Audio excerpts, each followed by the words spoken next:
Muy buenas noches, doctora Rojas. ¿Cómo está? ¿Nos escucha? Hola, sí, muy bien. ¿Cómo estás? Muy bien, doctora. Muchísimas gracias.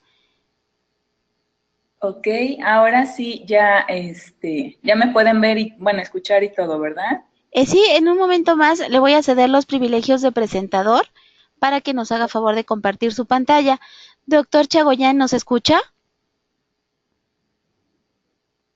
Así es, Diana, te escucho correctamente. Doctora Briseida, muy buenas noches. Ya Hola, estamos listos ¿cómo estás? aquí para... Muy bien, gracias a Dios. Con un poquito de pánico ahí, pero ya todo bien. Ya sé, pero ya se solucionó.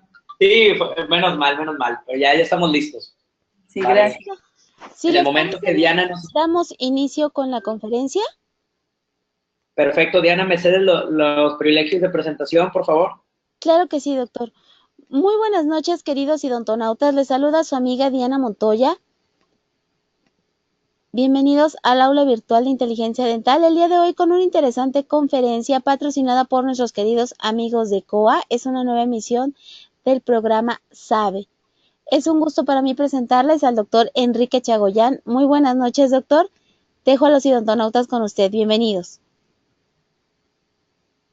Muy buenas noches, Diana. Muy buenas noches, todos los idontonautas que se encuentran aquí presentes.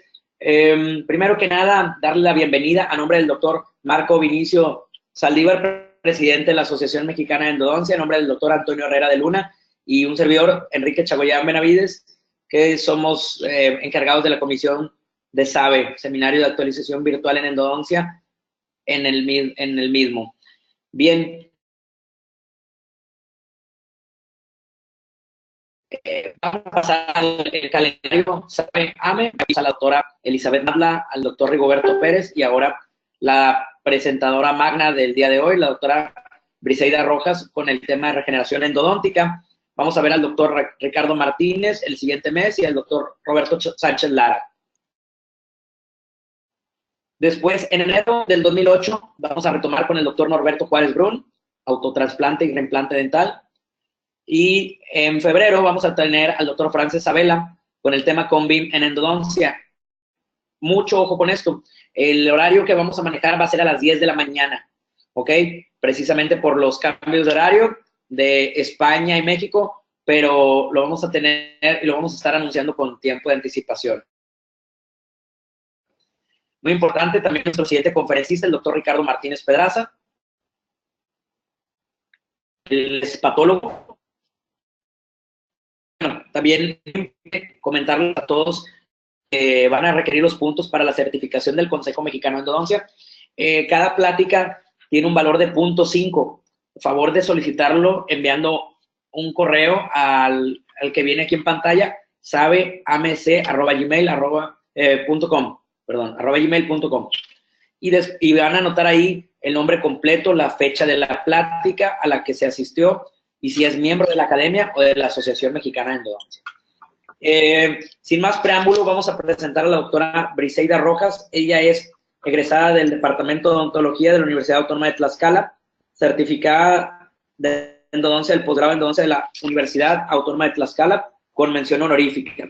Reconocimiento otorgado por el Colegio Nacional de Cirujanos Dentistas AC y el Colegio Nacional de Estudiantes de Odontología CNO por haber obtenido el primer lugar en la presentación de carteles que se llevó a cabo dentro del segundo Congreso Ibero-Latinoamericano de Odontología en Acapulco, Guerrero, en el 2001. Participación en intercambios de posgrado de endodoncia en la Universidad del Bosque en Bogotá, Colombia, Nova Southeastern University en Fort Lauderdale, Florida, y Loma Linda University, California, Estados Unidos. Participación como DBI en Jerusalén, Israel, como endodoncista en la Fundación Tudy Bigger, socio activo de la Asociación Mexicana de Endodoncia, miembro de la Asociación Americana de Endodoncia, miembro del Consejo Mexicano de Endodoncia, miembro del Colegio de Endodoncia del Estado de Puebla, profesora y fundadora de la Maestría de Estomatología Terminal en Endodoncia de la Facultad de Estomatología de la Benemérita Universidad Autónoma de Puebla, expresidenta del Colegio de Endodoncia del Estado de Puebla hace bienio 2013-2015, y su práctica privada limitada a la endodoncia en el estado de Tlaxcala y Puebla. Démosle la bienvenida a la doctora Briseida Rojas Huerta.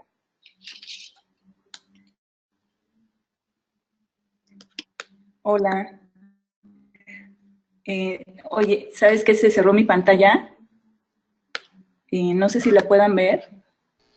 A ver, Doctora, de permíteme hecho un estamos poquito. viendo su pantalla. Si puede compartirnos, perdón, su presentación, por favor. Sí. A ver, ¿ahí ya se puede ver? Ahí ya vemos su presentación, doctora. Muchas gracias. Perfecto. Bueno, pues vamos a dar inicio después de una entrada un poquito accidentada por el tiempo.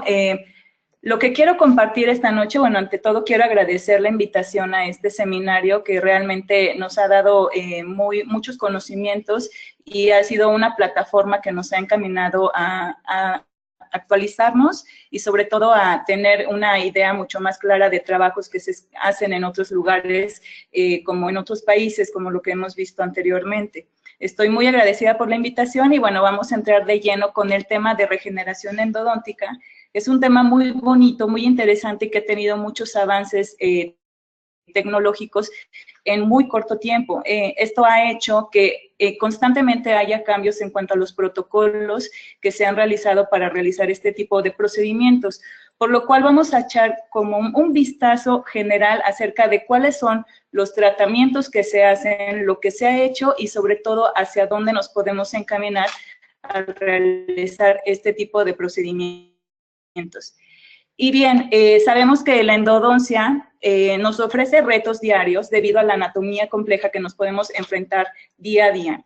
Sabemos que no es fácil lidiar con un sistema de conductos radiculares que puede llegar a presentarnos dificultades en cuanto a la limpieza y la conformación. Sin embargo, realizando los procedimientos de manera adecuada, podemos obtener resultados óptimos y sobre todo en casos o aquellos casos en donde de repente pensamos que tenemos alguna dificultad en cuanto al pronóstico de los dientes, si nosotros realizamos correctamente nuestros protocolos de limpieza y desinfección y sobre todo tenemos los conocimientos necesarios sobre cómo manejar este tipo de situaciones, podemos darnos cuenta que dientes que parecían perdidos pueden tener un pronóstico a largo plazo muy bueno y sobre todo una supervivencia mucho mayor, sobre todo tratándose de pacientes jóvenes que puedan tener dientes con ápice inmaduro, dientes necróticos. También es importante conocer que los avances tecnológicos pues, nos han ayudado a lidiar con situaciones clínicas que también nos ofrecen diversos retos y esto ha permitido que gracias a los avances en la metalurgia podamos realizar tratamientos con resultados predecibles. Uno de los retos más importantes a los que nos podemos enfrentar es una situación de trauma. ¿Por qué? Porque precisamente situaciones de este tipo pueden llegar a presentarse en pacientes jóvenes, en donde es frecuente que puedan llegar a presentar fracturas que muchas veces no son fáciles de tratar y que muchas veces, como en este caso, pueden llevar ya a la extracción debido a que no es posible que se pueda realizar una restauración adecuada. Sin embargo, otro de los retos más importantes, independientemente del tipo de restauración, es el hecho de que en pacientes jóvenes que pueden tener trauma, pues se puede llegar a interrumpir el desarrollo de la raíz y sobre todo necrosar el tejido pulpar y por lo tanto detener el desarrollo natural del diente. Es por eso que se ha implementado este tipo de procedimientos y nosotros debemos tener un conocimiento sobre todo en cuanto al diagnóstico para que con base en eso podamos realizar el tratamiento adecuado y evitar errores de procedimiento.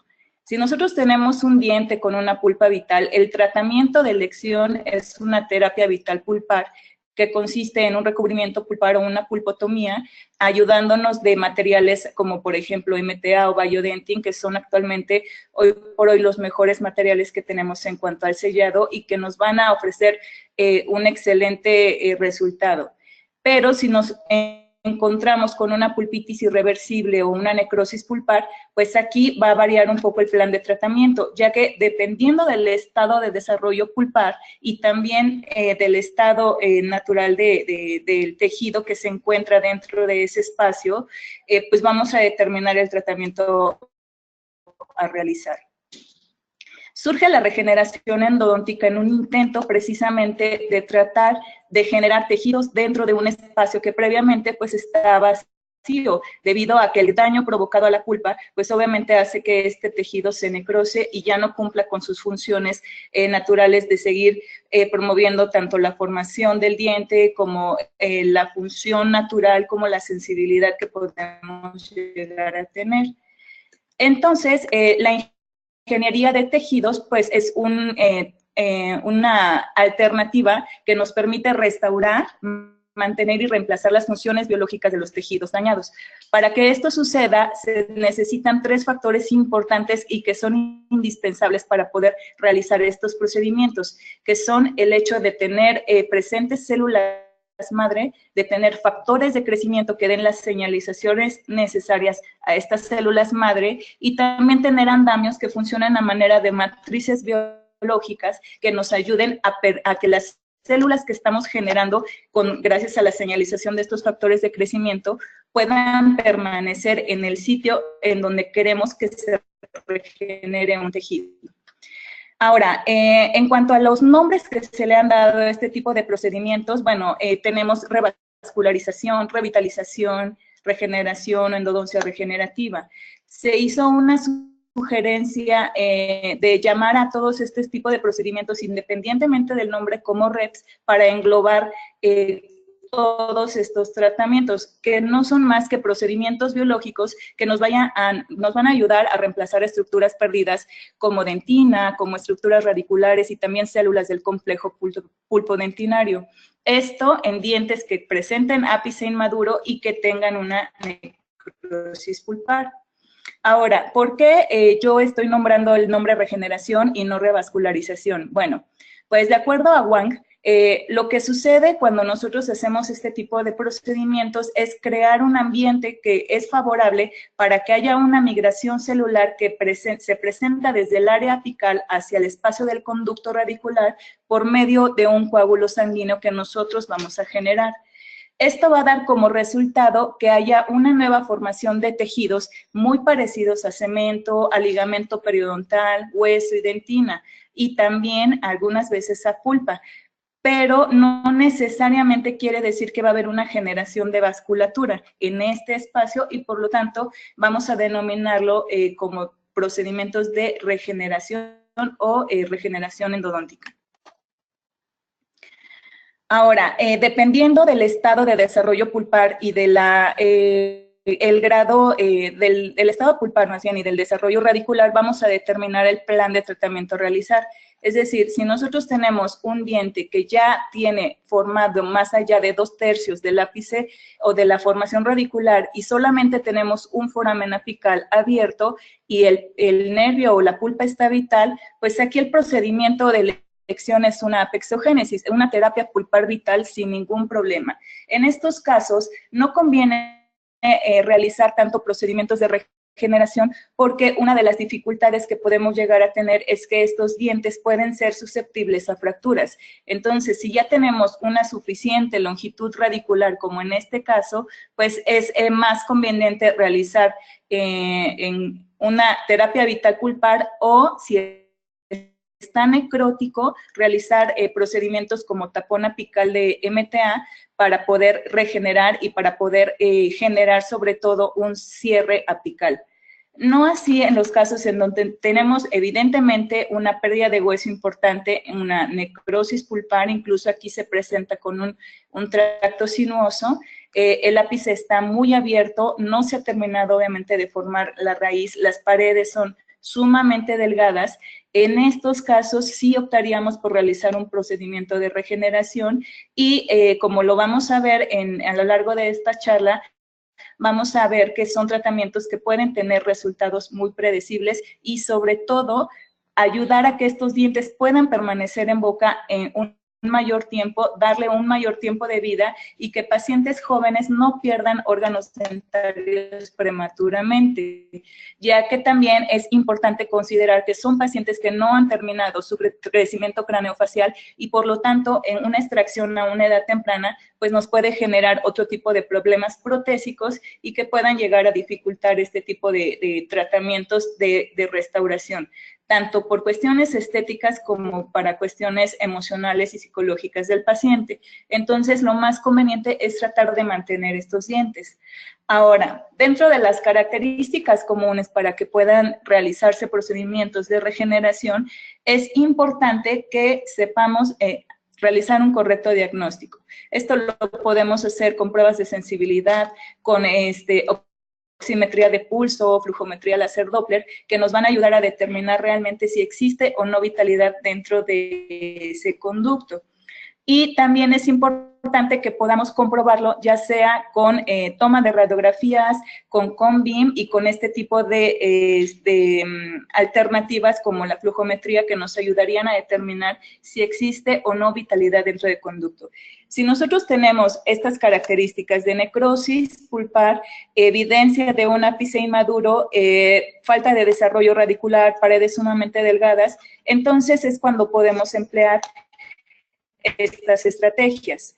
Ahora, ¿qué es lo que nos puede llevar a una interrupción en el desarrollo de la raíz? Bueno, principalmente tenemos una situación de trauma que ocupa un 34%.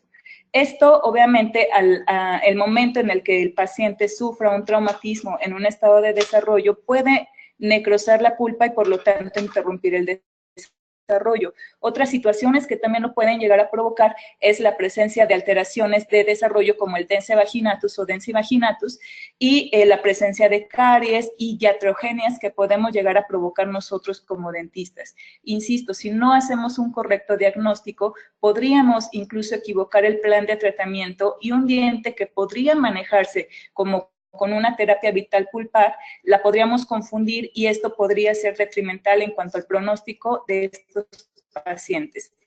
Sobre todo porque si se pueden manejar de una manera convencional con una pulpa normal, pues no tendríamos que emplear este tipo de estrategias porque no es necesario. Ahora, para que nosotros nos podamos tener una guía acerca de qué procedimientos, de acuerdo al estado radicular, podemos guiarnos con la clasificación de Patterson, que es una clasificación que nos dice más o menos el estado de desarrollo radicular y de acuerdo al grado de desarrollo es como lo va clasificando. Si tenemos menos de 2/3 de la raíz, entonces sería el grado 1 y así hasta el grado 5 en donde ya tenemos una formación radicular completa con un ápice completamente cerrado. Bueno, en casos, por ejemplo, en la clasificación número 1 y número 2, en donde tenemos evidentemente un ápice muy abierto, paredes delgadas, no tenemos una formación radicular de más allá de 2/3 de la raíz, en estos casos podríamos emplear procedimientos de regeneración. Si ya tenemos más de 2/3 de la raíz, pero solamente tenemos un ápice o un foramen apical muy abierto, en este caso aplicaríamos tratamientos de apexificación. Ahora, anteriormente, estos procedimientos se manejaban con largos periodos de recambios de hidróxido de calcio. Esto era que los pacientes acudían a una consulta, se realizaba la colocación de hidróxido de calcio y cada determinado tiempo, que podría llegar a ser hasta 6 meses, se hacía un recambio, se hacía una comprobación con una lima muy pequeña para verificar si había o no ya cierre apical, y si se verificaba con esta lima y notábamos que ya había un cierre apical, entonces se procedía a obturar. Sin embargo, este tipo de procedimientos se observó que a lo largo del tiempo, en largos periodos de hidróxido de calcio dentro del conducto, podrían llegar a provocar fracturas radiculares porque la dentina se veía debilitada. Por lo tanto, se modificó este tipo de procedimientos y ahora se introdujo la utilización o el uso del MTA como tapón apical. Shabahang en el 99 hace un reporte de casos en donde se puede llegar a utilizar este tapón de MTA como una barrera a nivel apical, y la función que realizaba este MTA pues consistía en la disociación de iones calcio y de iones hidroxilo.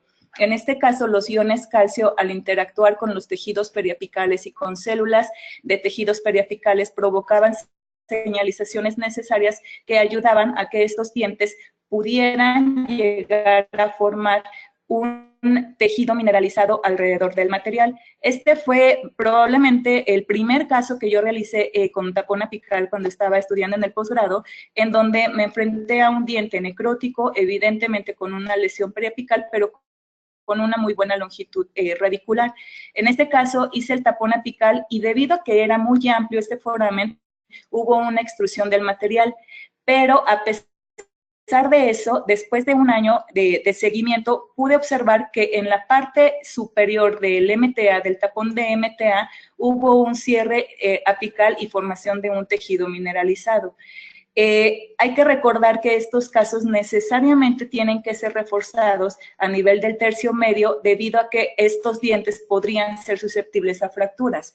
Entonces, es importante que una vez que se realiza la obturación del tercio apical, utilicemos resinas que últimamente han habido resinas de última generación que están reforzadas y que permiten una muy buena adhesión a las paredes del conducto y que por lo tanto nos pueden llevar a reforzar estas paredes evitando riesgos de fractura. Ahora, uno de los primeros doctores que introdujeron la regeneración en endodoncia es el doctor Nigard Osby, y él hablaba del efecto que podía tener un coágulo sanguíneo dentro del conducto radicular. Lo que él quería observar era cuál era el efecto que podría tener y qué es lo que podría llegar a formarse cuando teníamos un coágulo dentro de este espacio.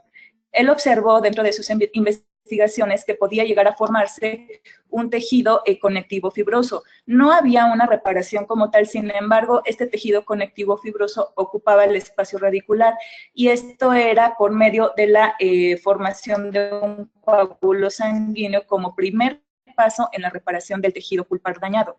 Se ha observado que esta vascularización va a permitir que haya un influjo de células madre y estas células madre pueden facilitar la regeneración.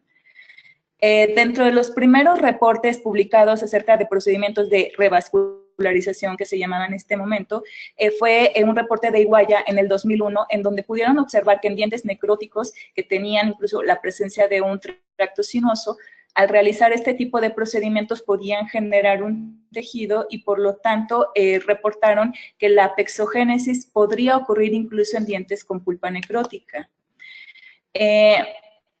Banch y Martin Traub en el 2004 realizan otra publicación en donde otro premolar que tenía un tracto sinuoso con un ápice muy abierto, que ya les había enseñado esta radiografía, utilizaban en este caso la pasta triantibiótica que fue propuesta por Hoshino.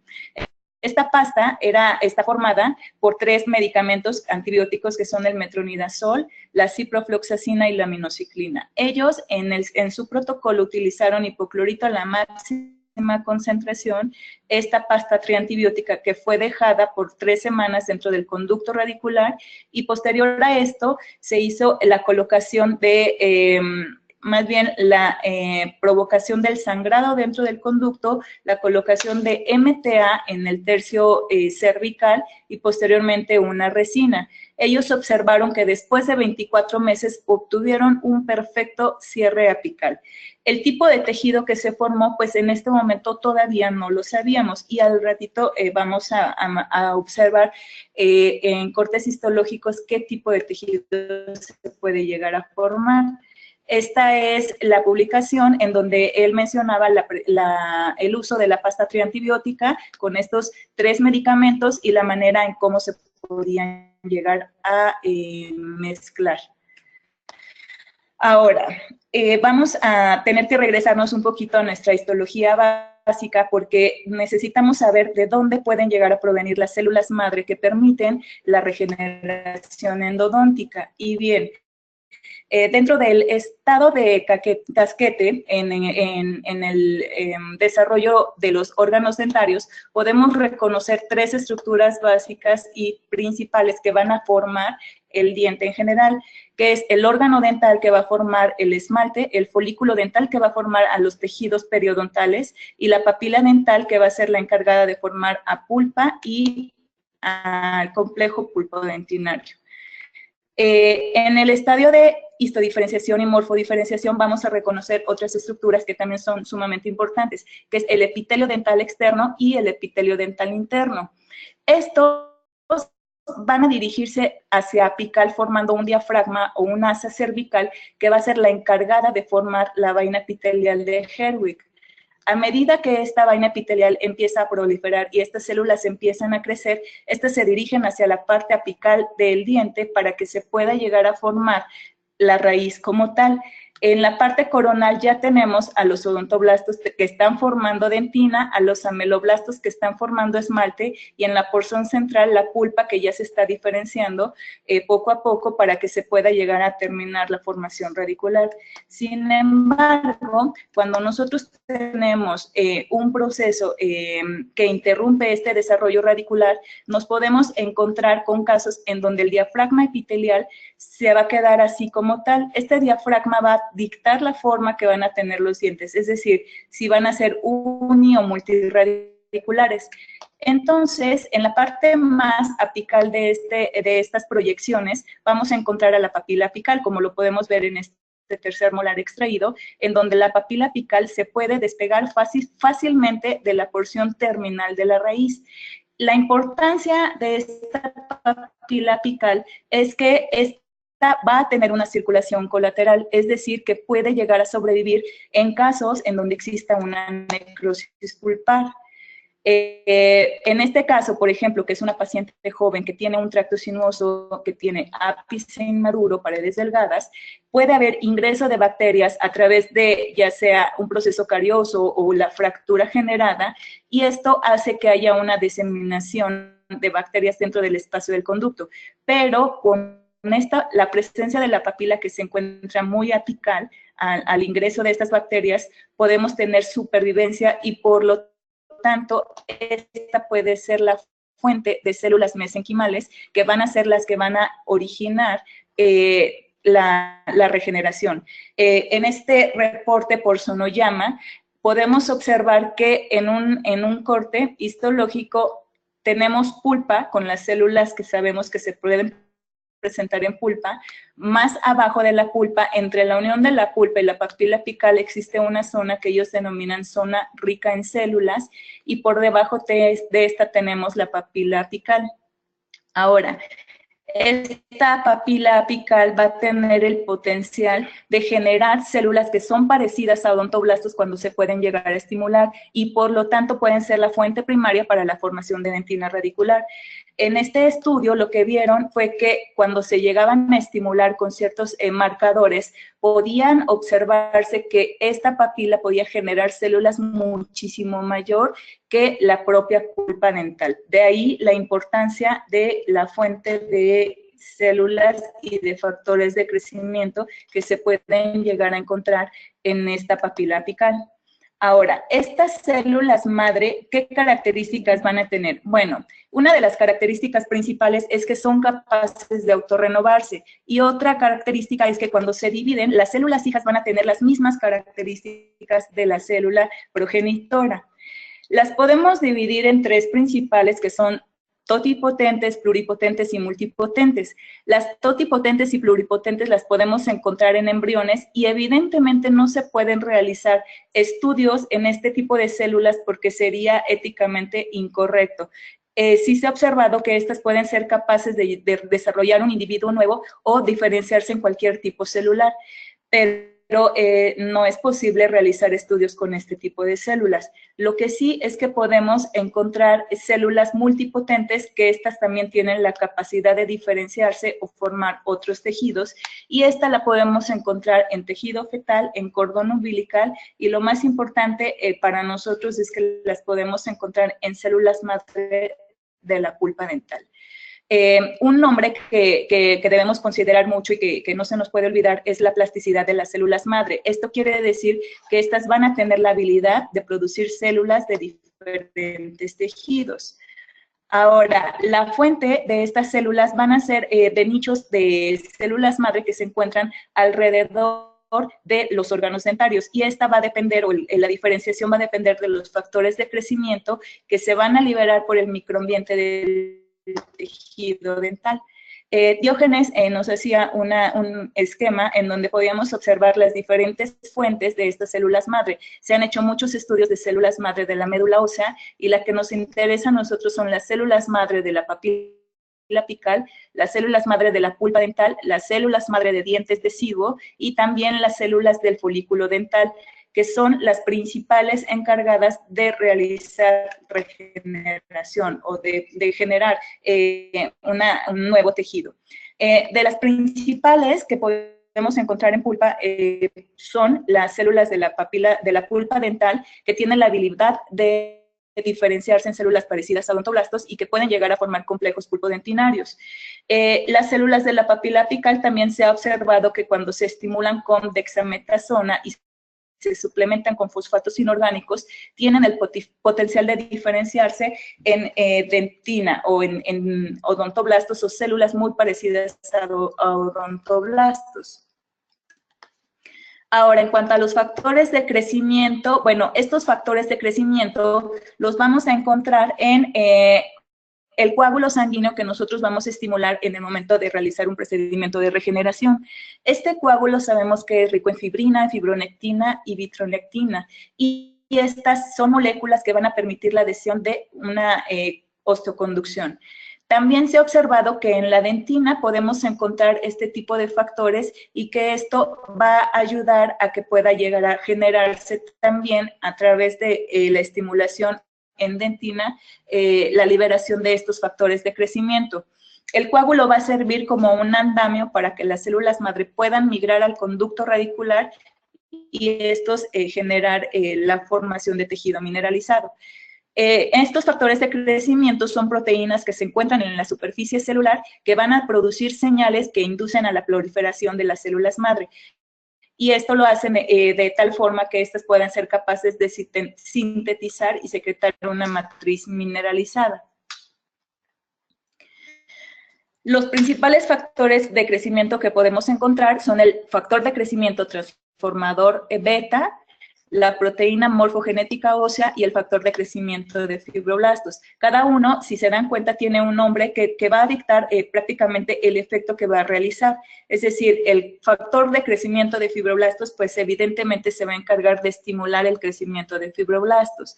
La proteína morfogenética ósea, pues también va a estimular a células odontoblastoides y también puede llegar a inducir la formación de dentina reparativa. Y el factor de crecimiento transformador beta va a ser capaz de estimular la secreción de una matriz dentinaria y este es secretado por odontoblastos. Ahora, otro componente importante que debemos considerar en la regeneración es el plasma rico en plaquetas. Este es utilizado como una matriz que podría llegar a reemplazar el coágulo sanguíneo. Y la importancia de este plasma rico en plaquetas es que contiene diversos factores de crecimiento, como el factor de crecimiento plaquetario, el transformador beta, el endotelial vascular, epidérmico. Entonces, el hecho de que exista una gran cantidad de factores de crecimiento, pues permite que sea un andamio muy importante para poder realizar procedimientos de regeneración. La manera en la que se puede llegar a obtener el plasma rico en plaquetas es relativamente sencilla. Obviamente se requiere de un equipo necesario y que puede ser un poco costoso, que no podemos contar en el consultorio probablemente de manera habitual, ya que se necesita, uno, obtener sangre del propio paciente. Esta sangre se puede llegar, una vez que la obtenemos, se va a colocar en tubos que van a contener citrato de sodio. Esto para que se pueda llegar a prevenir la coagulación de la sangre. Una vez que la obtenemos, esta se puede centrifugar a 1500 revoluciones por minuto durante media hora para que se pueda llegar a separar el precipitado de plasma de los eritrocitos. Una vez que nosotros tenemos esto, podemos obtener el plasma aspirándolo y colocándolo en placas donde vamos a combinarlo con cloruro de calcio para que este plasma rico en plaquetas lo podamos utilizar para la regeneración. En cuanto a los irrigantes, bueno, las características que deben tener estos irrigantes es que deben tener un poder bactericida o bacteriostático, deben tener capacidad de disolución de tejidos y también permitir la supervivencia de células madre y que éstas puedan llegar a proliferar. Anteriormente, cuando se realizaban estos procedimientos, no había una estandarización y se podía llegar a utilizar el hipoclorito a la máxima concentración. Bueno, ya se ha visto que no es conveniente, ya que podría alterar a las células madre que están diferenciándose para poder realizar este tipo de estrategias. Y bueno, dentro de los irrigantes que más comúnmente se utilizan es el hipoclorito de sodio a la concentración del 3%, seguido por el uso del hipoclorito de sodio a la máxima concentración y por último al 1%. Carla Ring observó que cuando se utilizaban este hipoclorito a la máxima concentración, lo que se generaba es que las células madre que se estaban diferenciando, pues no se adherían a las paredes de los conductos. Pero si se utilizaba, por ejemplo, EDTA o aquantine, que es una solución a base de ácido hipocloroso, sí podía permitir la supervivencia y sobre todo la adhesión de estas células a las paredes dentinarias. También uno de los hallazgos importantes fue que en algunos casos en donde no se utilizó EDTA y donde había lodo dentinario en las paredes de los conductos, podría haber adherencia de estas células. Sin embargo, sí era muy evidente que cuando se utilizaba la máxima concentración, podría inhibir el crecimiento y la proliferación de estas células madre.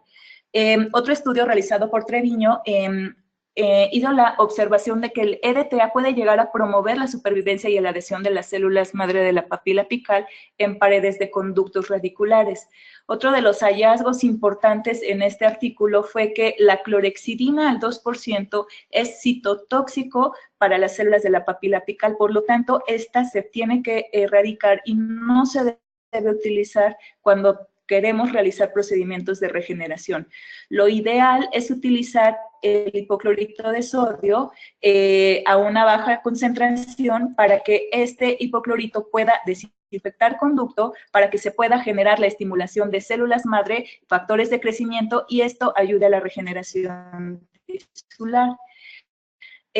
Otro estudio importante realizado por Yamauchi observaba que el EDTA podría incrementar la adherencia de nuevo tejido mineralizado en las paredes de conducto. Entonces, aquí lo que observaron era que cuando se hacía una combinación de sangre o de la estimulación de sangre dentro del conducto, el uso del EDTA y un andamio, en este caso de colágena, se proveía un ambiente muy importante para que se pudiera llevar a cabo la regeneración y sobre todo la supervivencia de este tipo de células.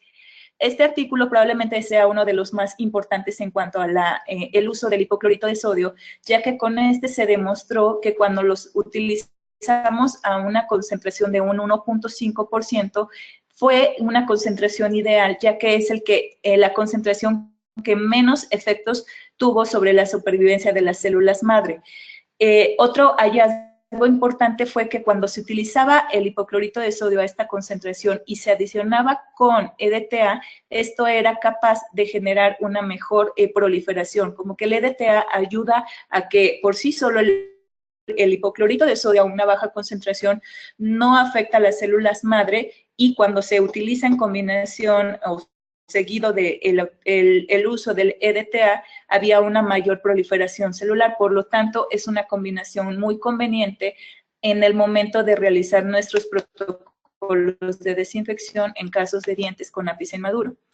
En cuanto a medicamentos, bueno, hemos sabido que tenemos diferentes medicamentos que hemos usado para la regeneración, principalmente todos los tratamientos de regeneración que se empezaron a reportar hablaban de la pasta triantibiótica como una única solución para poder realizar estos procedimientos.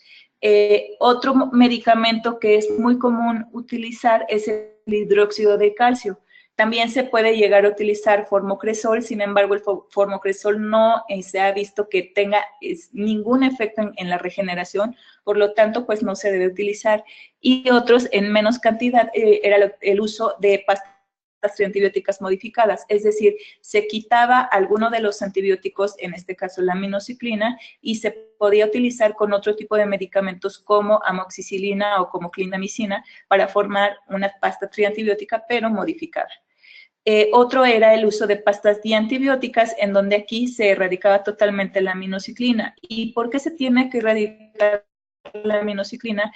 Porque este medicamento lo que provoca es una pigmentación muy fuerte en la superficie dental. Si no la colocamos de manera adecuada, lo que va a provocar es que el diente se va a poner de color negro. Por lo tanto, no es conveniente utilizarla actualmente. Si nosotros vamos a hacer uso de esta pasta triantibiótica, es preferible cambiar la aminociclina, que es el derivado de la tetraciclina, por otro medicamento, como les mencioné, ya sea por clindamicina o amoxicilina. Trout mencionaba la manera en cómo se puede llegar a mezclar esta pasta o cómo se puede llegar a utilizar, y lo que se hacía básicamente era obtener proporciones iguales de, estos medicamentos en proporciones 1:1:1 que se mezclan con propilenglicol o macrogol. Estos vehículo genera como una consistencia aceitosa, y esto permite que pueda ser llevado de manera fácil o relativamente fácil dentro del conducto radicular. Dentro de los lineamientos que están dirigidos por la Asociación Americana de Endodoncia, se menciona que si vamos a hacer uso de esta pasta, es importante que la coloquemos lo más allá posible del tercio cervical para evitar, en la medida de lo posible, la pigmentación. Este estudio de Nikita Ruparel es un estudio sumamente interesante, ya que en este se hizo una caracterización de células madre de papila apical y se hizo la combinación de diferentes medicamentos para saber qué efectos podrían tener sobre la supervivencia de estas células. Y de manera muy interesante se pudo notar que cuando se utilizaba cualquier tipo de antibiótico, ya sea la pasta antibiótica, las pastas modificadas o el augmentin, lo único que sucedía es que todas podían disminuir la supervivencia de estas células madre.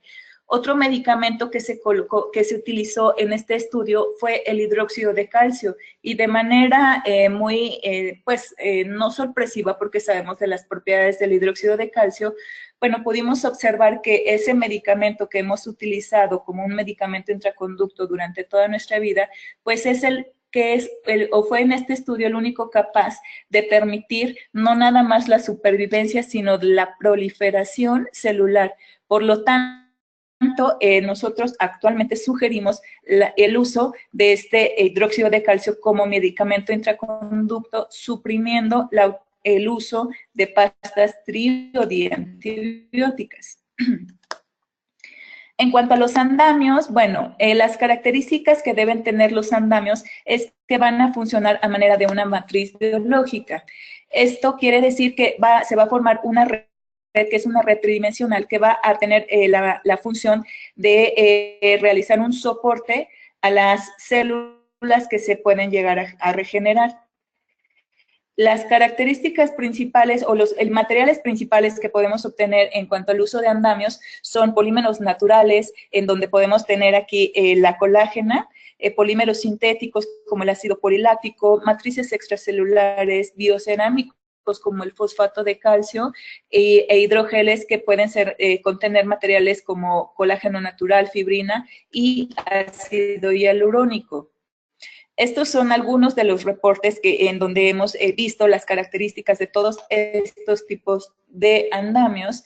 Sin embargo, nos vamos a enfocar a andamios de colágeno, ya que la ventaja de estos andamios es que tienen una organización tridimensional, que son biocompatibles, que son reabsorbibles y que son de manera natural y fácil de manipular. En un estudio realizado por Gottlieb, observó que cuando se utilizaban estos andamios en premolares, permitía que hubiera diferenciación y crecimiento de células madre y adherencia a las paredes de conductos radiculares, ya que su estructura tridimensional y su forma esponjosa es suficientemente capaz para permitir que las células que se encuentran o que nosotros estamos estimulando, que se encuentran en el coágulo sanguíneo, combinado con este tipo de andamios, pueden ser suficientes para que ayuden a la población celular, para que ayuden a que éstas se puedan mantener dentro del conducto radicular y éstas no se puedan perder y generen el efecto deseable, que es pues la estimulación de estos factores de crecimiento, la exposición de matriz dentinaria y por lo tanto la regeneración de los tejidos. Otro tipo de andamio, como les mencioné anteriormente, es el plasma rico en plaqueta, que está indicado en dientes necróticos con ápice inmaduro y tiene la ventaja de funcionar como una matriz, incrementa la cicatrización tisular y proporciona estos factores de crecimiento que ya mencionamos, que son autólogos y que permiten el engrosamiento de las paredes. Una de las desventajas es que pues la obtención es un poco complicada y también puede requerir obviamente un poquito de estrés para el paciente, ya que pues en esta cita se tiene que hacer la extracción de sangre para que ésta pueda llegar a formar el andamio de colágeno. De plasma rico en plaquetas. Ahora, este estudio por Chandrahasan nos mencionaba que dependiendo del andamio que nosotros estemos utilizando va a ser la proliferación celular. Aquí se observó que la tasa de proliferación dependía totalmente de la composición del andamio. Y aquí en este estudio también demostraron que el colágeno era muy conveniente, ya que este podría ayudarnos como un medio muy importante para permitir la proliferación de las células madre. Ahora, hablando ya de todos estos elementos que ya mencionamos que forman a la ingeniería tisular, mencionamos ya a células madre, a los factores de crecimiento y a los tipos de andamios que podemos utilizar. Ahora, ya cuando nosotros implementamos todos estos en conjunto, pues estamos tratando de generar un nuevo tejido dentro del espacio. ¿Pero qué tejido se forma? Bueno, hay diversos reportes que nos dicen que los tejidos que normalmente se forman son tejidos que son ectópicos al tejido, a la pulpa normal. Estos pueden ser tejidos que son muy parecidos a hueso, muy parecidos a cemento y tejido fibroso. Tejido conectivo fibroso. Andreasen y Backlund en el 2012 hace un reporte de diferentes estudios en donde observaban cuáles eran los principales tejidos que se formaban dentro de estos conductos cuando se hacían procedimientos de regeneración y lo clasificó en 4 tipos principales. El primero es que hay una revascularización de pulpa y esto permite que haya una formación acelerada de dentina y la obliteración del conducto radicular. Esto sería lo deseable cuando realizamos procedimientos de regeneración. Otro tipo de tejido que se puede formar o que se ha visto que se forma es cemento y ligamento periodontal dentro del espacio del conducto radicular. Otro es el cemento, ligamento y hueso dentro del conducto, como lo podemos ver en estos cortes histológicos. Y por último, podemos tener la presencia de hueso y de médula ósea dentro del espacio del conducto radicular. Probablemente esto sea lo menos deseable, ya que eventualmente esto podría llevarnos a una anquilosis y pues por lo tanto la pérdida del diente. Otros reportes en donde se hacía histología de dientes que tenían que extraerse, en este caso por razones ortodónticas, en donde se había realizado previamente un tratamiento de regeneración, pudieron observar también la presencia de dentina o de tejido que se adosaba a la dentina, que era un tejido mineralizado. Si se dan cuenta, y déjenme regresarme un poquito, este caso fue manejado con minoxidilina, y este es el tipo de pigmentación a la que me refiero, que si no tenemos los cuidados necesarios, pues obviamente no nada más se va a pigmentar la raíz, sino también la corona del diente, y esto estéticamente pues puede ser perjudicial para el paciente. En este caso, en este estudio de Becerra también pudieron observar la presencia probablemente no de un cierre apical como tal como se ve en esta radiografía, pero sí la presencia de metamorfosis calcificantes a nivel apical que trataba de evidenciar que había generación de un tejido mineralizado que se estaba formando. También pudieron observar que había proyecciones de dentina dentro de, que estaban inmersas en un tejido conectivo fibroso. Y esto pues quería decir que probablemente si este diente lo hubieran dejado mayor tiempo dentro de boca, pudo haber generado mayor cantidad de tejido mineralizado hasta lograr pues probablemente el cierre tanto del ápice como el engrosamiento de las paredes. Este también es un estudio muy interesante de la doctora Gaby Martín, en donde ella realizó un procedimiento de revitalización, así lo menciona, en un paciente joven utilizando plasma rico en plaquetas.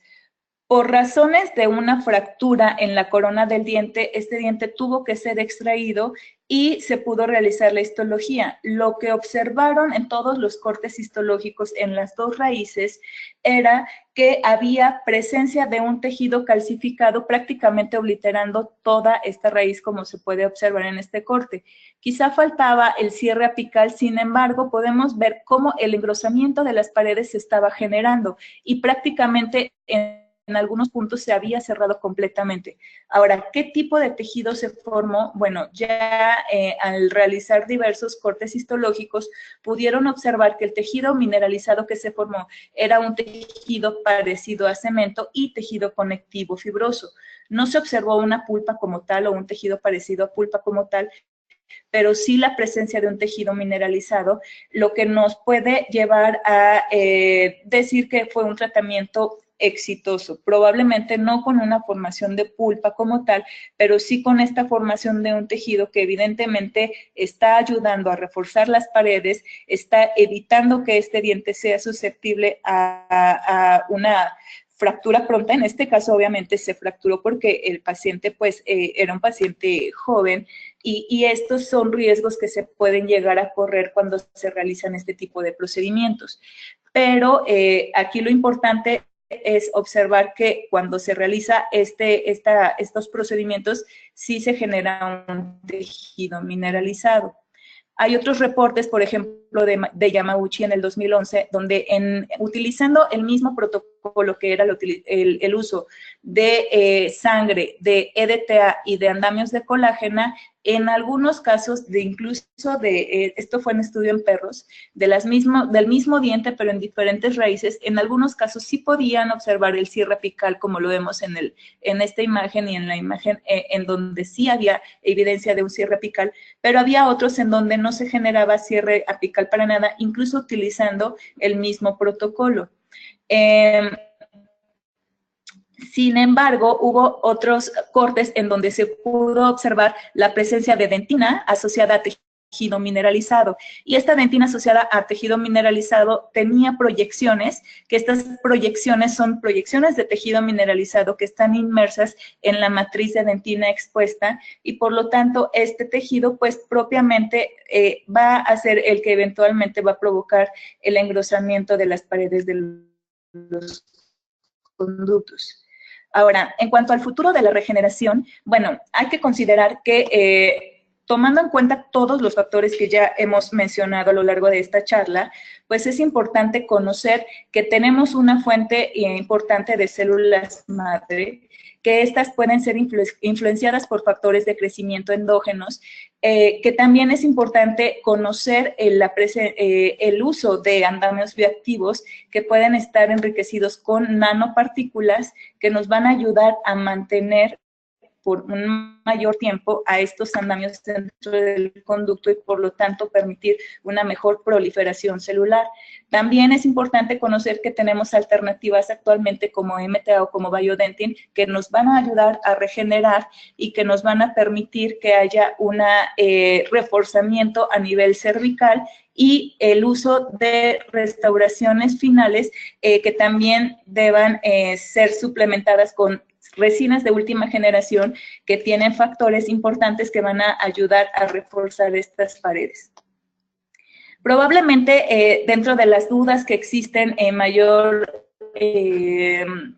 entre los colegas endodoncistas es el hecho de que muchas veces estos dientes son susceptibles a fracturas a nivel cervical. Sin embargo, yo sí tengo la idea firme de que son procedimientos que son alternativas de tratamientos que van a ayudar a la supervivencia y sobre todo al mantenimiento de dientes que probablemente estaban indicados para una extracción en pacientes jóvenes, en edades muy tempranas y sobre todo en pacientes que no han terminado de crecer. Y si nosotros utilizamos todos estos procedimientos con nuevas alternativas, por ejemplo, como el uso de estas nanopartículas de chitosan que van a ayudar a que haya una combinación con andamios de colágena, que esto pueda generar que haya una mayor expresión de genes y que por lo tanto permita la supervivencia de estos andamios de colágena y ayudar a que sean como una plataforma importante para efectos terapéuticos, es importante mantenerlos y es importante considerarlos y tomarlos en cuenta para no realizar procedimientos que obviamente puedan afectar al paciente a largo plazo, como por ejemplo la eliminación y la colocación de un implante o el hecho de que este paciente se pueda quedar parcialmente sin un órgano dentario mientras termina su crecimiento. Ahora, si nosotros hacemos una revisión de nuevos elementos que podemos considerar en esta triada de ingeniería tisular, vamos a considerar a las células madre, a los factores de crecimiento y a los andamios, pero tomando en cuenta otro tipo de factores que son factores tróficos. Estos factores tróficos lo que hacen es activar la migración celular y el crecimiento de células madre.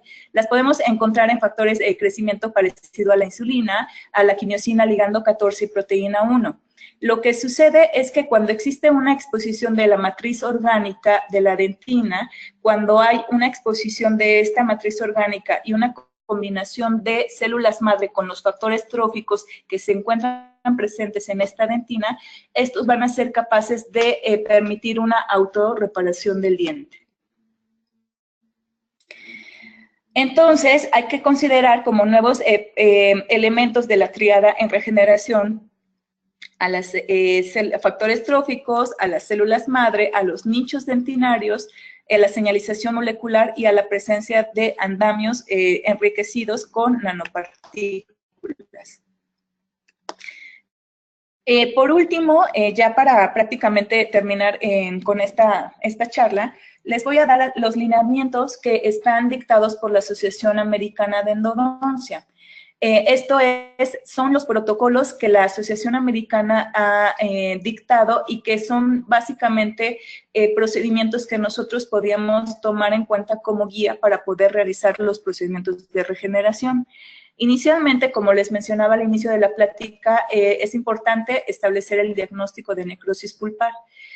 Una irrigación con hipoclorito de sodio y EDTA, ya sabemos que la concentración del hipoclorito de sodio tiene que ser mínima al 1.5% y esta tiene que ser suplementada con una irrigación final de EDTA que nos va a ayudar a la exposición de matriz orgánica dentinaria que va a permitir el influjo de células madre y factores de crecimiento para permitir una mayor regeneración. Dentro de los medicamentos intraconducto que también menciona la Asociación Americana, encontramos a la pasta triantibiótica, a la pasta diantibiótica y ya vimos que es más conveniente utilizar el hidróxido de calcio como medicación intraconducto. En una segunda cita, lo que se puede realizar es el tratamiento ya como tal de regeneración. Es muy, muy importante tomar en cuenta que se debe utilizar anestesia sin vasoconstrictor, ya que si nosotros vamos a provocar un sangrado, si utilizamos un anestésico con vasoconstrictor, no vamos a lograr este objetivo.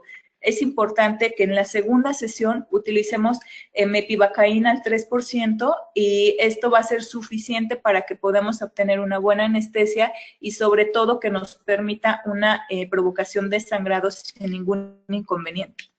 También es importante considerar la la colocación de andamios que pueden ser PRP o andamios de colágena y posteriormente el uso de MTA o Biodentin como sellado a nivel cervical y posteriormente la implementación de resinas de última generación que están reforzadas, que van a permitir que estos dientes se puedan mantener con mayor resistencia y que puedan ser menos susceptibles a fracturas.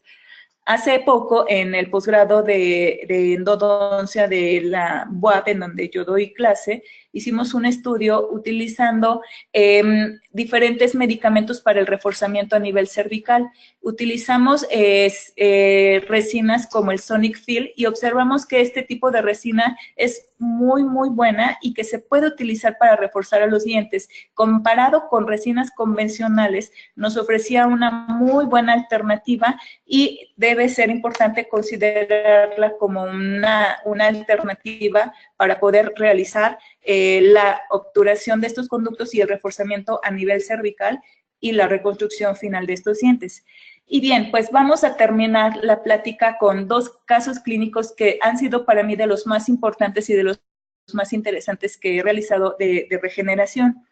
El primer caso es de un paciente del sexo masculino de 9 años de edad. Este paciente tuvo un accidente que le provocó una fractura complicada de la corona. No tenía movilidad, pero sí había sensibilidad a la percusión. Los dos dientes anteriores estaban afectados, pero el órgano dentario 11 presentaba pruebas, a las pruebas de sensibilidad respondía positivo. El órgano dentario 21 estaba asintomático totalmente. En este momento no presentaba ninguna sintomatología, pero había sufrido avulsión. En este momento, como el que estaba doliendo más era el órgano dentario 11, se procedió a realizar un tratamiento de terapia vital pulpar. Quiero aclarar que este procedimiento no lo realicé yo, este procedimiento lo realizó una alumna del posgrado de endodoncia de Tlaxcala y el seguimiento del caso también lo llevó a cabo el doctor Pablo González, que fue el encargado de realizar pues el procedimiento de regeneración bajo lineamientos que estábamos utilizando en este momento o en ese momento dictados por protocolos por Peter Murray. El diagnóstico del órgano dentario fue la pulpa vital y lo que se hizo fue un tratamiento de apexogénesis. Se colocó un tapón a nivel cervical de MTA y posteriormente una resina. Pero lo que se observó al siguiente mes es que este diente presentaba ya signos de resolución en la pared mesial a nivel cervical. Entonces, se realizaron pruebas de sensibilidad y ya no había ninguna respuesta, por lo que en este momento se decidió realizar el procedimiento de regeneración. Y el procedimiento clínico lo realizamos de acuerdo a los protocolos y a los lineamientos que ya hemos visto, que fue, bueno, el acceso, la irrigación. En este caso fue en el 2012, aún no teníamos los conocimientos ni los lineamientos necesarios para poder hacer o el uso de un irrigante a una menor concentración, por lo que se tuvo cuidado de realizar la irrigación con hipoclorito de sodio a la máxima concentración, con agujas de salida lateral que nos ayudaban a mantener el hipoclorito sin el riesgo de que éste pudiera ser extruido hacia tejidos periapicales. Posterior a esto, se realiza la longitud de trabajo tentativa, la activación del irrigante, el uso de ETA como irrigación final y posterior a eso el sangrado intraconducto y después la colocación de colágena. En este caso lo que se hace es que el Colacoat viene como unas líneas de colágena de más o menos 3 por 5 centímetros alrededor. Lo que hace es cortarla en fragmentos o en cuadritos muy pequeños y una vez que nosotros establecemos el sangrado dentro del conducto, podemos llevarla con el uso de compactadores hasta que se llene y lo dejemos el material a nivel del tercio cervical del diente. Después de eso, se debe hacer la colocación del MTA, en este caso MTA blanco, y se debe cubrir después con una resina dual o con una ionómero de vidrio para que permita que la resina de reconstrucción del diente se pueda adherir fácilmente. Todo este procedimiento se realizó en una sola sesión, insisto, porque lo hicimos bajo protocolos que nos habían o habíamos estado utilizando en este momento. Estas son las radiografías o parte de las radiografías que se tomaron en este momento, y aquí así es como quedó el caso clínico. Este paciente lo estuvimos siguiendo más o menos por unos 2 años, y únicamente les quiero mostrar los controles a 2 años, en donde mandamos una tomografía, y en este caso lo que observamos fue que el órgano dentario 11 sí tenía un cierre apical, se veía incluso la formación de un puente dentinario y el cierre del foramen apical. Pero en el caso del diente que había sufrido abulsión, no tuvimos el mismo éxito. Sin embargo, parte de lo bueno que puede tener este caso es que el diente sí creció. Si nos damos cuenta en esta tomografía, podemos observar que el diente creció prácticamente al nivel del otro órgano dentario. Lamentablemente, este sufrió resorción, que se puede observar en este corte, pero el paciente se encontraba asintomático hasta el momento en el que lo dejamos de ver. Ya después de 2 años que estuvo constantemente yendo a citas de control, pues los padres se desesperaron un poco, y esto es algo muy frecuente que suceda. Entonces, no pudimos tener más controles de este caso, pero es un caso que a mí me gustó mucho, porque por lo menos lo que logramos fue que este diente se mantuviera dentro de boca, y evitamos una extracción prematura en un paciente pues muy joven. Este es otro caso, y probablemente de los casos que más satisfacciones me han dado de regeneración. Se trata de una paciente del sexo femenino de 8 años de edad. Se cayó de la bicicleta, y lo que sucedió es que pues se provocó una fractura en el diente anterior. El diagnóstico fue una fractura complicada de la corona. Cuando asistió la paciente se presentaba con un tracto sinuoso. Una endodoncista, colega mía, me la refirió para que yo pudiera realizar el protocolo de regeneración endodoncia. Por lo tanto, fue que cuando llegó, ella ya llegó con un acceso previamente realizado por la endodoncista, y en este momento así fue como yo recibí a la paciente. Paredes delgadas, ápice abierto, la presencia de una pues lesión perirradicular, y el diente con el acceso previamente realizado. El protocolo que se realizó fue, bueno, cabe aclarar también que este diente estaba parcialmente erupcionado, y la fractura estaba por debajo de la encía. No era posible hacer un aislamiento de manera convencional, por lo que tuvimos que hacer un aislamiento a distancia, auxiliándonos en este caso de cianoacrilato y wet jets, para poder realizar un aislamiento prácticamente absoluto, ¿no? No fue lo mejor, sin embargo, en el momento fue lo que pude hacer para poder aislar y para poder trabajar con este diente. Entonces, lo que se hizo fue el acceso. Inmediatamente después del acceso se toma una longitud de trabajo tentativa.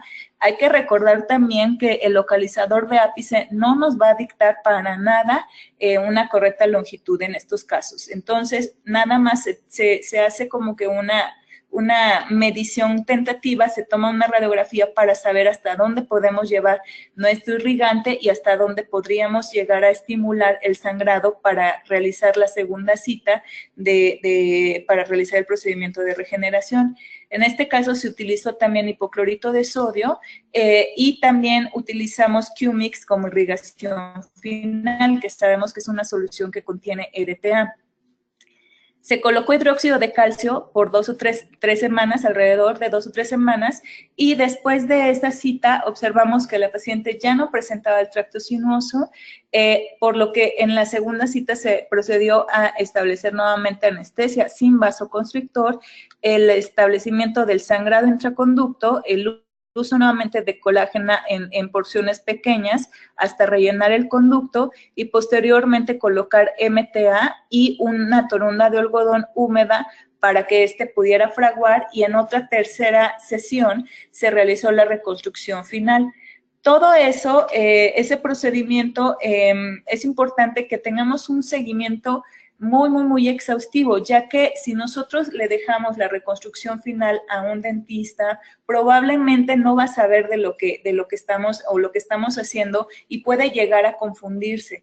Por lo tanto, es importante siempre mantener una interacción con nuestros colegas o con nuestros referidores para que sepan los procedimientos que estamos realizando y no crean que no estamos haciendo nada dentro de sus dientes. Así es como se termina el caso y a los 3 meses empezamos a ver ya las citas de control.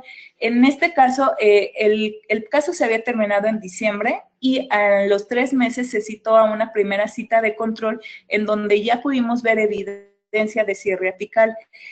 Al siguiente mes observamos una ligera reacción periapical, sin embargo la paciente estaba asintomática.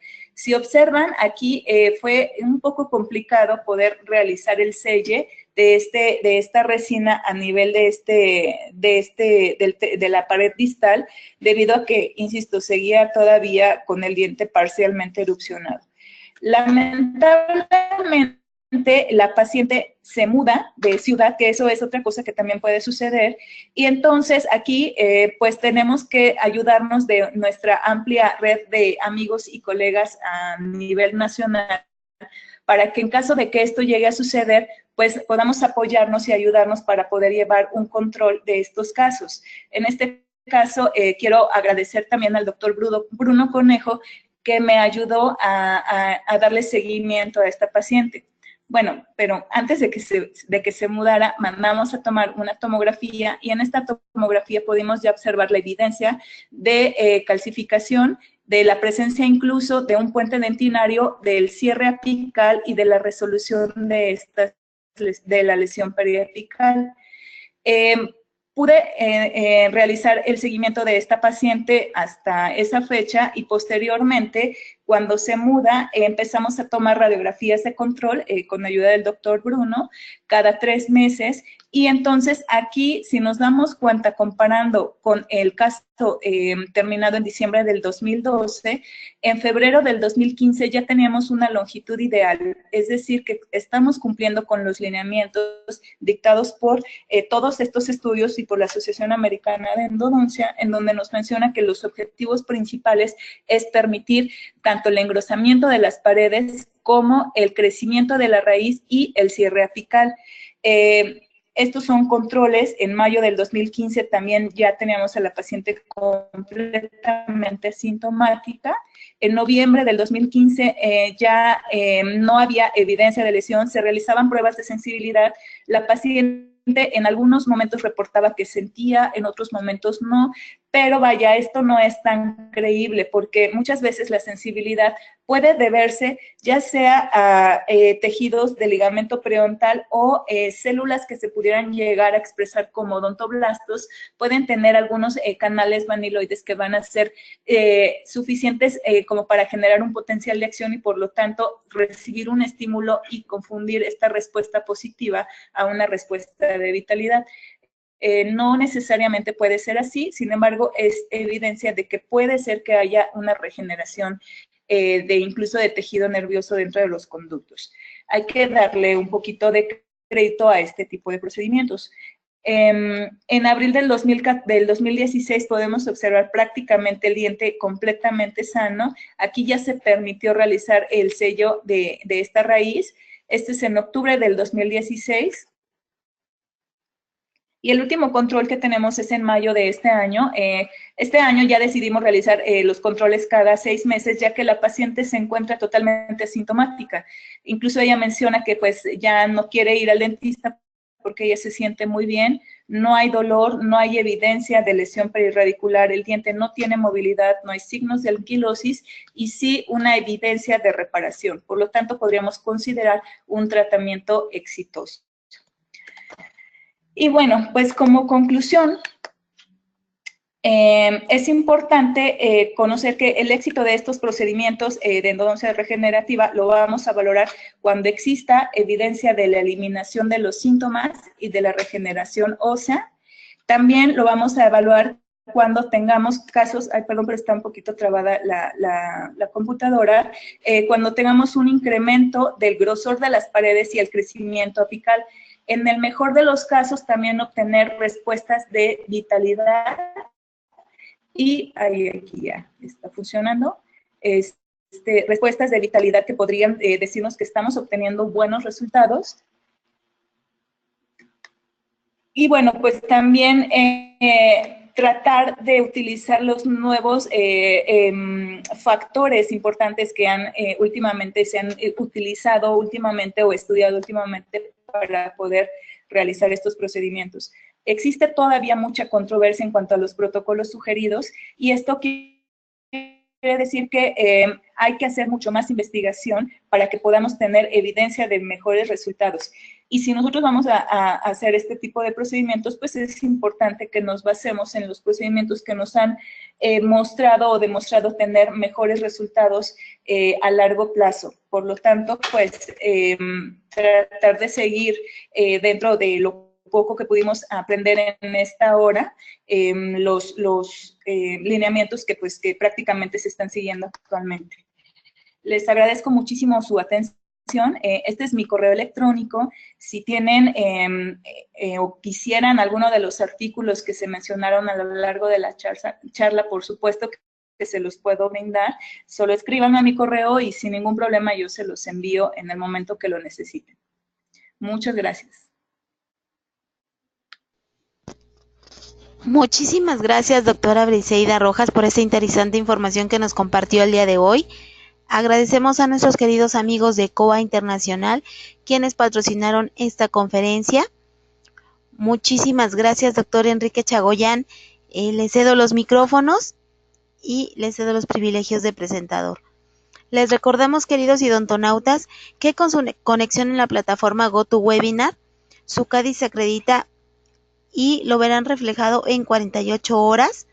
Y a quienes nos acompañan vía Facebook o YouTube, les recordamos que pueden ingresar a www.inteligenciadental.com/CADI. Aquí podrán acreditar el CADI de la conferencia del día de hoy. También podrán hacer cambios en sus datos de contacto si es necesario. Y también podrán imprimir los CADIs acreditados que tienen hasta el momento. Muchísimas gracias, doctor Chagoyán. Dejo los micrófonos con usted. Muchas gracias, Diana. Bueno, pues no nos queda más que concluir esta edición de la plática de regeneración endodóntica. A nombre de la Asociación Mexicana de Endodoncia, Colegio de Especialistas en Endodoncia, AC, a nombre del presidente, doctor Marco Vinicio Saldívar, doctor Antonio Herrera de Luna y un servidor, Enrique Chagoyán, otorgamos el presente reconocimiento a la doctora Briseida Rojas Huerta por la impartición de la plática del 5 de octubre de 2017 durante el seminario SABE con el tema regeneración endodóntica. Firma Consejo Directivo AMC AC 2017-2019. Muchísimas gracias, doctora Briseida Rojas, por esta gran plática. Y quiero concluir con esta frase que dice: si no construyes tu sueño, alguien va a contratarte para que le ayudes a construir el suyo. Dhirubhai Ambani fue quien dio esta frase. Entonces, doctora Briseida, agradecemos tu gran conocimiento y la casuística que nos transmitiste la noche de hoy. Muchísimas gracias, doctora. Y muchas gracias a ustedes. Muy bien, entonces nos vamos a pasar a la parte de preguntas y respuestas. Vamos a ver si tenemos algunas preguntas por aquí. ¿Te parece, doctora? Y podemos resolver algunas cuantas dudas. Sí, claro.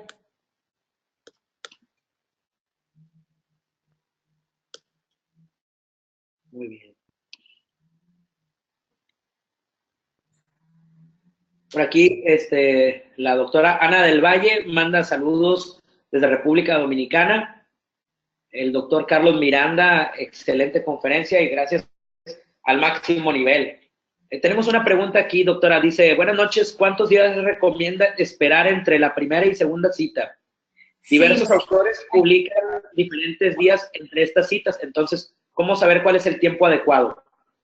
Sí, el tiempo adecuado es de 3 a 4 semanas, que es el tiempo necesario que le vamos a dar el medicamento para que pueda desinfectar el conducto radicular y sobre todo que también en el caso del hidróxido de calcio, pues que nos permita incluso la exposición de matriz dentinaria que nos va a generar estos factores tróficos que van a estar presentes en la superficie y que en la segunda cita, cuando ya realicemos nuestro protocolo de limpieza complementado con el hipoclorito y el EDTA, va a ayudar a que esta dentina expuesta sea suficientemente capaz de mantener a las células madre adheridas a la superficie de las paredes. Por lo tanto, lo más importante es eso, tratar de dejarle el tiempo necesario, que es de 3 a 4 semanas. Muy bien, muchas gracias, doctora. Otra pregunta, quería saber qué recomendaciones darías para el tratamiento de ortodoncia en dientes sometidos a regeneración. Nos pregunta la doctora Ingrid Zamora. Sí, mira, lo más importante en estos casos es no tocar a estos dientes. Sí hemos recibido algunos reportes en donde se realizan estos procedimientos de ortodoncia, pero lo que puede llegar a suceder es que uno no se esté generando nada y lo que sí se puede hacer es acelerar una resorción. Por lo tanto, no se recomienda realizar ningún tipo de movimiento o fuerza ortodóntica mientras dure este procedimiento. Si después de que nosotros después de un tiempo, ya mostramos evidencia de regeneración y este diente, como en el último caso que les mostré, que se encuentra completamente regenerado, requiriera el tratamiento de ortodoncia, en ese momento sí sería recomendable hacerlo, pero antes no. Es importante que nosotros tengamos por esto los controles para que veamos qué cambios se están generando. También es muy importante estar realizando estas revisiones constantemente, ya que es la manera en la que nosotros podemos saber si existe o no un cambio favorable o desfavorable en los pacientes. Por lo tanto, no hay que tocar estos dientes, tratar de mantenerlos incluso fuera de algún tipo de trauma oclusal en la medida de lo posible y pues estar simplemente monitoreando todo el tiempo hasta que veamos una evidencia de reparación o regeneración. Muy bien, doctora, muchas gracias. Tenemos acá la doctora Carla Martínez, pregunta, ¿el andamiaje se realiza colocando directamente el PRP intraconducto y el colágeno utilizado en qué presentación se utiliza? Como les mencioné, vienen diferentes tipos de consistencia del andamio de colágeno. En este caso es como una esponjita muy pequeña que funciona incluso para tratamientos ahí se me está yendo ahorita, en procedimientos quirúrgicos en donde se utilizan estas barreras como membranas. Entonces, estas andamiajes que son como esponjas, se tienen que cortar en tiras muy pequeñas para que puedan llevarse dentro del conducto. Aquí lo ideal o la forma en la que se tienen que llevar es que, cuando hacemos nuestra segunda cita y después de realizar el protocolo de limpieza y desinfección y la eliminación del medicamento intraconducto, recuerden que lo vamos a hacer con el hipoclorito de sodio al 1.5% seguido de ETA. Esos conductos se tienen que secar con puntas de papel y posterior a eso, cuando se utiliza la colágena como andamio, se provoca antes el sangrado. Una vez que ya tenemos el coágulo de sangre, entonces estas tiritas de colágena que vienen en forma de esponja pequeña, que están previamente cortadas, las vamos a ir llevando poco a poco dentro del conducto. Toravinellat mencionaba que podría ser que esta colágena se coloque únicamente en la entrada del conducto pegado al coágulo sanguíneo. Sin embargo, una de las recomendaciones es que esto sí se coloque lo más allá que se pueda para que permita la población celular. Hay que recordar que el andamio de colágeno va a ser como una red que nos va a permitir un soporte para el crecimiento y el adosamiento de células madre que puedan sobrevivir mayor tiempo en este espacio mientras se genera o se empieza a regenerar el tejido. Si se utiliza el PRP, en este caso no va a ser necesario realizar la formación de un coágulo, ya que el PRP lo va a sustituir y este va a ser únicamente, hacemos el mismo protocolo de limpieza, hipoclorito de sodio, EDTA, secado del conducto y posterior a eso la inyección del PRP, ya más o menos conteniendo nuestra longitud de trabajo tentativa para que pueda ser llevado a cabo dentro del espacio del conducto radicular únicamente.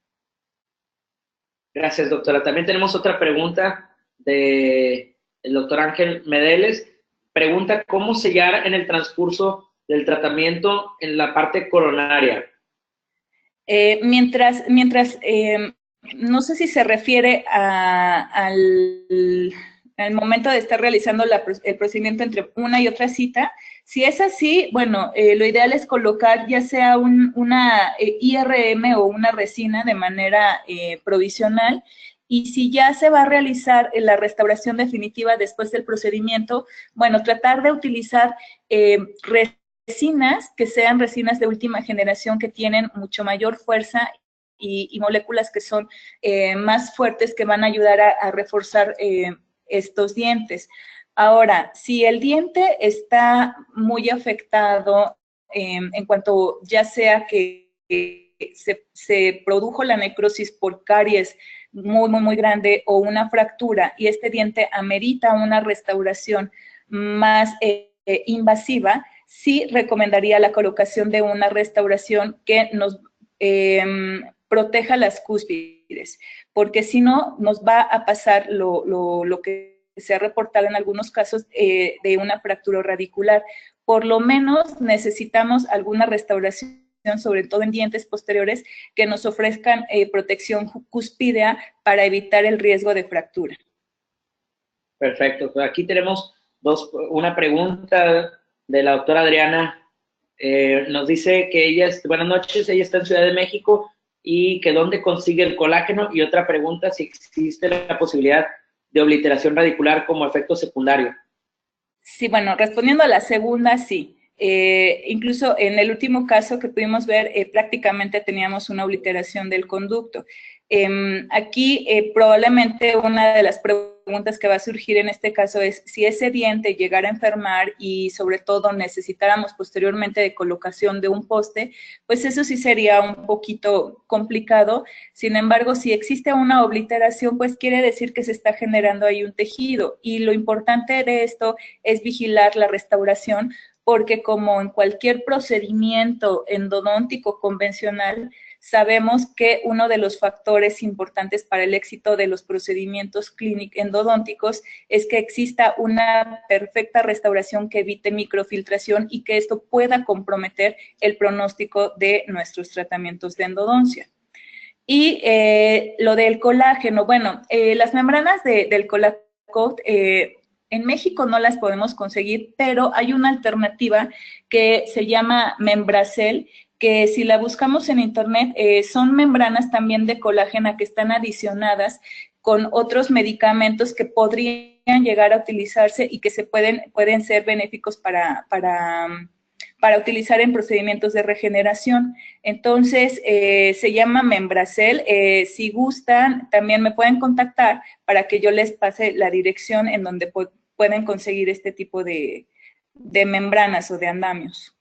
Fíjate, doctora, que parece, bueno, en caso particular he utilizado membrana de Colacoat y lo consigo en la ciudad de Monterrey. Yo estoy en la ciudad de Mendoza y en Monterrey precisamente lo he comprado. Déjenme, les paso el dato y a los que tengan por ahí la duda se los enviamos, ¿verdad? Sin ningún problema.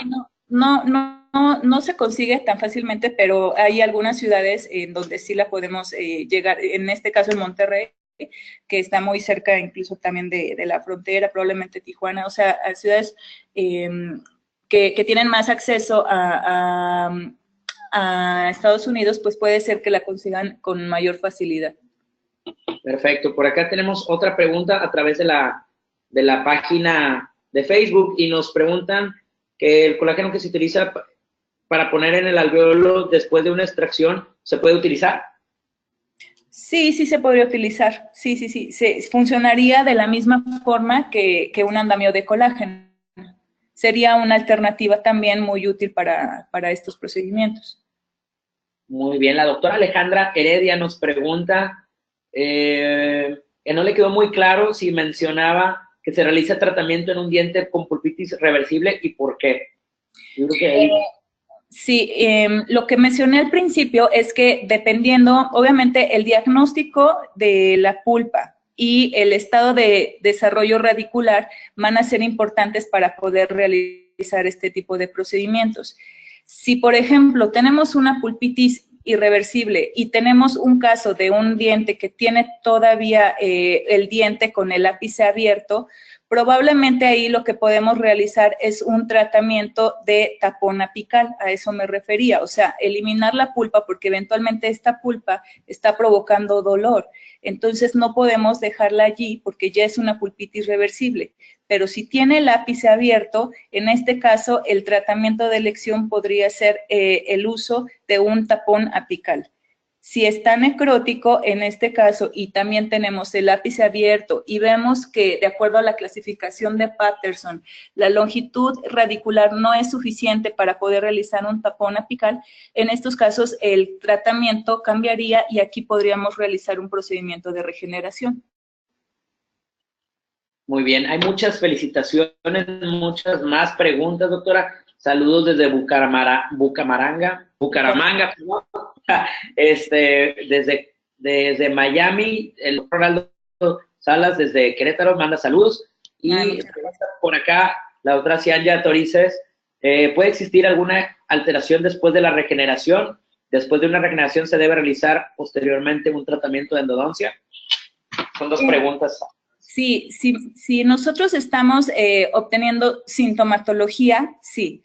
Sí sería recomendable. Por eso es la importancia de los seguimientos y de los controles.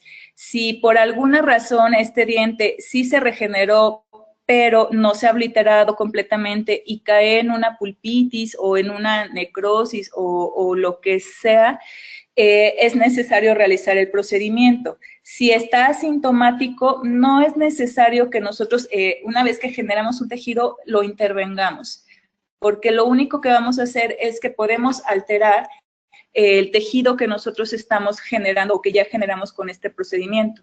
Entonces, no se recomienda, a menos que haya cierta sintomatología, tocar estos dientes. Ok, tenemos acá una pregunta muy buena. Dice, ¿existen estudios sobre los cambios físicos del diente? Me refiero a la microdureza, resistencia a fractura. Cuando tenemos un diente con tratamiento regenerativo exitoso, como el que usted mostró.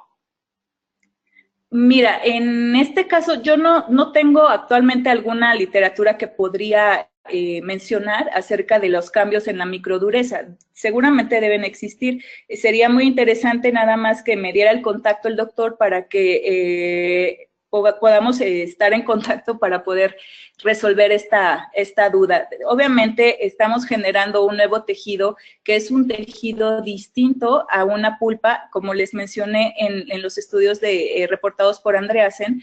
Lo que mencionaba es que el tejido que se forma es un tejido muy parecido a pulpa, muy parecido, perdón, a dentina o a hueso o a cemento, no necesariamente una pulpa como tal. Entonces, por supuesto que las variaciones en cuanto a la microdureza, pues van a ser importantes, o sea, no va a ser la misma microdureza que un diente natural.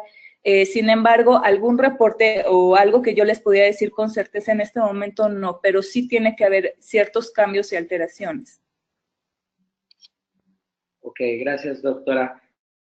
Le mandan saludos desde Sao Paulo el doctor Henry Valverde y pregunta, en el caso de abulsión, ¿cuál sería el mejor tratamiento? Ya que en los casos que presentó se realizó la regeneración, pero se vio que no tuvo éxito.